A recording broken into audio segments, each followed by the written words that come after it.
No hay nada más maravilloso que abrir tu Facebook y encontrarte con un comentario ofensivo o con una amenaza de muerte por mensaje.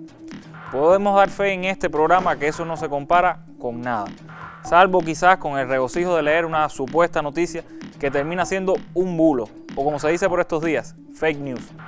Esas y otras lindezas por el estilo hablaremos hoy. Esto es Con Filo, un espacio para mostrar con todos sus matices las noticias, los hechos, las matrices de opinión que circulan en los medios y en las redes sobre la realidad cubana. Vamos a rasgar la costura de la manipulación mediática y adentrarnos en la arista filosa de los acontecimientos.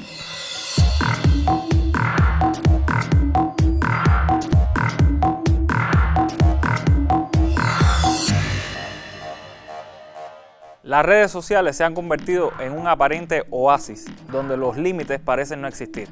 Muchas personas teclean en sus computadoras o en sus teléfonos insultos que jamás podrían decir cara a cara. Ha existido una impunidad generalizada que propicia el auge del lenguaje de odio. Empezó por unos pocos. Te voy a humillar, aunque no te conozca. Al principio no nos lo tomamos en serio. Voy a hundirte. No me importa quién seas. Creíamos que eso solo les pasaba a otros. Digas lo que digas, hagas lo que hagas. Y no tomamos precauciones. Cada vez son más los contagiados. Contagiados por el odio.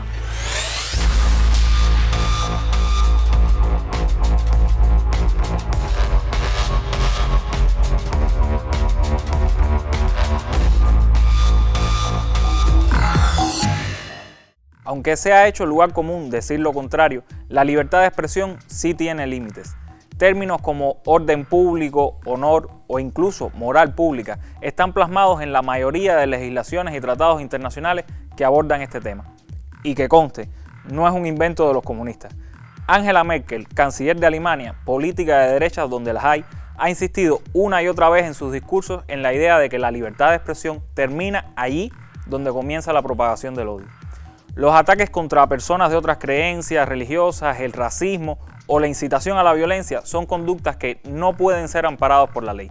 Son formas ilegítimas del ejercicio de la libertad de expresión. La Merkel va incluso más allá en sus palabras. Estos actos deben ser castigados de forma sistemática y tener consecuencias tangibles para los autores.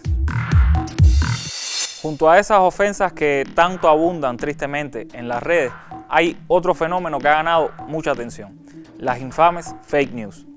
No es que la desinformación o los bulos, estas noticias deliberadamente manipuladas o incluso inventadas del todo, hayan sido creadas tras la informatización de la sociedad global. Existió desde siempre, lo que con las redes sociales la mentira ha obtenido una velocidad de traslación mucho mayor.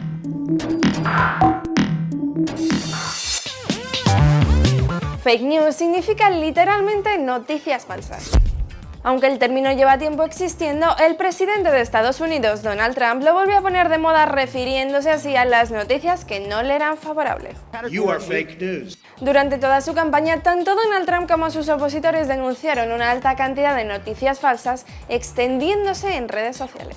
De hecho, es la principal característica de las fake news. No aparecen en medios tradicionales, sino que se mueven en el mundo digital. El objetivo principal de las fake news era crear desinformación, pero también hubo muchos que se lucraron de este hecho y comenzaron a crear webs en las que imperaban las fake news para ganar dinero. ¿Y para qué crear desinformación? Pues porque las fake news pueden ser tan relevantes que un grupo organizado podría manipular unos resultados electorales. Según muchos expertos, esto ya ocurrió con la victoria de Trump o el Brexit. Como eran noticias muy llamativas, se viralizaban fácilmente en redes sociales, en especial en Facebook. De hecho, Zuckerberg tuvo que hacer un comunicado y admitir el problema, además de prometer mejorar su algoritmo para evitar que se propagaran demasiado. De hecho, las fake news han tomado tal relevancia en el panorama internacional que el diccionario Oxford decidió que fuera la palabra del año 2017 entre las más de 4.500 millones que lo forman. Concretamente en España, el Partido Popular ha intentado luchar contra las fake news a través de una propuesta para eliminar el anonimato de las redes.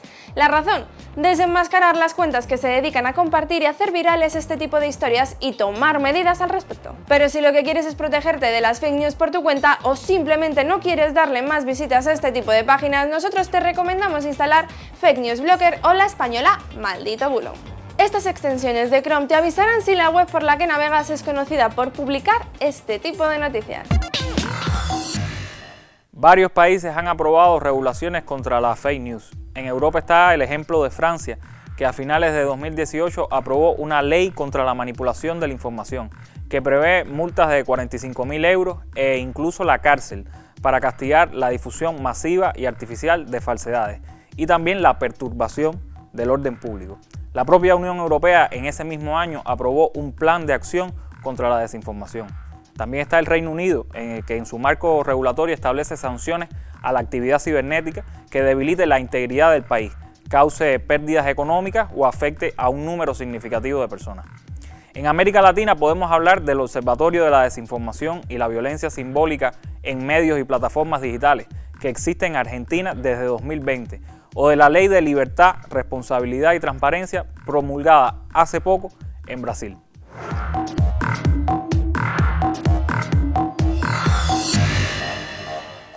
Hace par de días, Cuba se sumó a estos países que intentan de alguna manera regular y enfrentar el lenguaje de odio, la difusión de información falsa y la incitación a la violencia y el desorden público.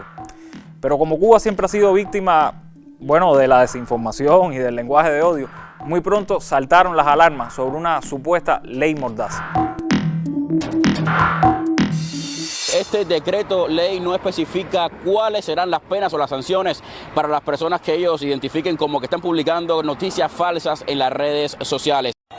El régimen castrista publicó el decreto ley 35 en el que restringen aún más la libertad de expresión en Internet para los cubanos. Por ejemplo, la difusión de noticias que el régimen califique como falsas y mensajes que dañen el prestigio del país serán suficientes para castigar a los cubanos. También calificaron como difusión dañina o ciberterrorismo los contenidos que inciten a movilizaciones u actos contra el gobierno. A menos de 24 horas de que entrara en vigor, las redes sociales se llenaron de críticas contra el decreto. Pero en la Cuba comunista, ese paraíso democrático, las autoridades aprueban leyes y quitan leyes sin que el pueblo conozca el contenido de las mismas, y cuando se publican, como ocurre el día de hoy, es una ley mordaza en toda regla. En Miami continúan personas saliendo a las calles pidiendo libertad para Cuba, como este grupo en Hialeah. Hoy tienen un motivo más para protestar. Yo creo que esto es algo que ellos han hecho para reprimir más al pueblo cubano, para silenciar más a nuestro pueblo y para callarlos una vez más y para que no salga a la luz todos sus crímenes y todo lo que están haciendo contra nuestro pueblo cubano. Casi de inmediato y como es normal, la Embajada de Estados Unidos en Cuba se sumó a la preocupación por estas normativas aprobadas. En un tuit acusaron al gobierno cubano de intentar silenciar al pueblo con otra ley de censura. Curioso, porque desde 2001 existe en ese querido país norteño un centro de compromiso global del Departamento de Estado, encargado de contrarrestar la propaganda y la desinformación extranjera. Una pena que no hayan logrado contrarrestar la propaganda y la desinformación con la que nos atacan a nosotros. El colmo del cinismo, el tuit de la embajada estadounidense llama a no castigar a quienes dicen la verdad.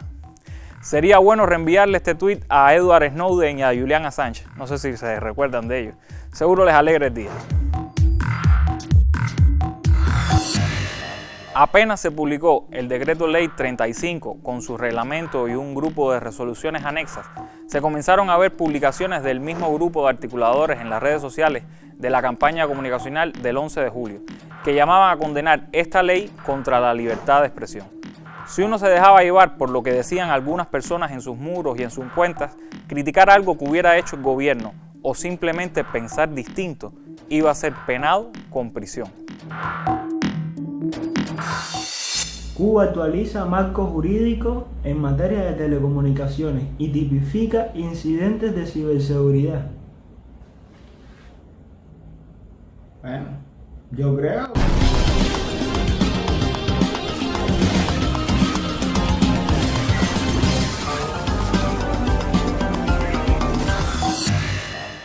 Si nos llegan a meter presos por poner ese video en televisión nacional, recuerden posicionar la etiqueta SOS con filo. Si no tienen bots, al menos pónganle entusiasmo. Ahora, en serio, ¿qué dicen estas nuevas normativas para alterar de ese modo a tantas personas?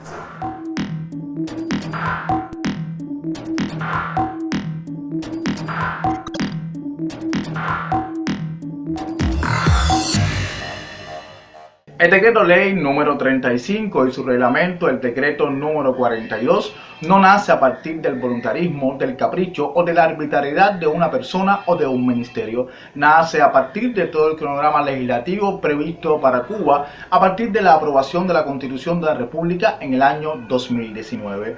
Por lo tanto, es un decreto ley que para nada entra en contradicción con el artículo 54 constitucional, donde se nos garantiza a cada uno de nosotros, ciudadanos cubanos, ese derecho de pensamiento, conciencia y expresión. Este decreto ley número 35 y su reglamento tampoco entra en contradicción con el decreto ley 370 sobre la informatización de la sociedad en Cuba. Y es que entre sus objetivos está todo el desarrollo de la infraestructura de comunicación, además de un progreso en las redes que permitirá acercar cada uno de estos servicios aún más a la población. Y entre los objetivos también de este decreto ley está proteger aún más los intereses de nosotros, ciudadanos cubanos, y de nuestros derechos relacionados con las redes sociales. Dígase ese derecho a la intimidad personal, a la intimidad familiar, a la dignidad. Por lo tanto, este decreto ley número 35 no viene a prohibir que nosotros continuemos interactuando en las redes sociales, que nosotros continuemos publicando.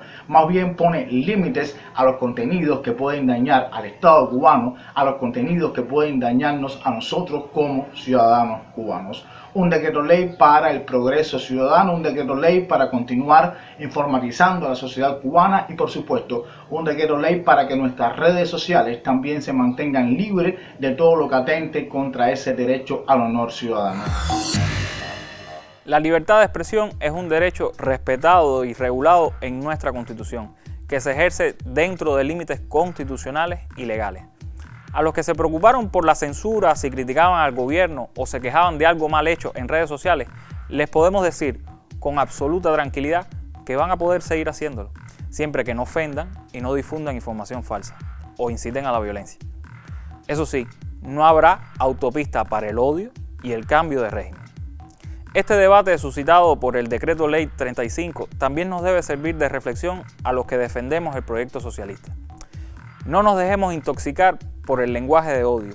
Para criticar la postura política de alguien o denunciar un farsante, no hace falta apelar a su color de piel o a un defecto físico o a su orientación sexual. Defendamos a la revolución con honestidad y decoro. Seamos siempre mejores que nuestros enemigos. Síganos en nuestras redes sociales, dejen allí sus comentarios, sus inquietudes, sus ofensas, sus amenazas. Aprovechen las nuevas tarifas de Texas y tranquilos que el lunes regresa Karima. Hasta entonces, manténganse con filo. Chao.